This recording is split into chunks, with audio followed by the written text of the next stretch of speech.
పొట్టి నేను అట్లా బయటకు వెళ్ళొస్తా. ప్లీజ్ పొట్టి నా అత్త పొట్టి ప్లీజ్ పొట్టి ప్లీజ్ ప్లీజ్ ప్లీజ్ ప్లీజ్. ఏడికి వస్తావే ఏంది నీ ఏడికి పోతాను ఏంది అడగావా? అబ్బా ప్లీజ్ పొట్టి ఏడికి నేను అత్త తెలియదు ప్లీజ్ అబ్బా ఏడి ప్లీజ్ ఏడికి వస్తావు? అబ్బా ప్లీజ్ దా ఒక్క నిమిషం పొట్టి రెడీ అత్త.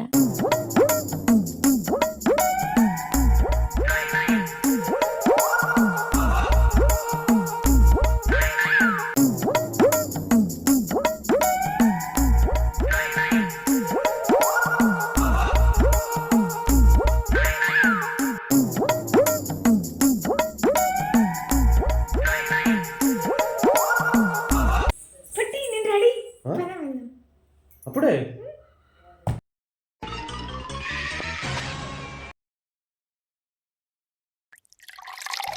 అయిందా ప్రతిదానికి ఓవర్ ఎక్స్ప్రెషన్. ఇప్పుడు అనండి. ఒక్క మాటతో లేచి 2 జేబుల్లో చేతులు పెట్టుకుని నడుచుకుంటూ వెళ్ళిపోతున్నాను. నేను ఎక్కడికి వెళ్తాను కూడా నాకు తెలియదు.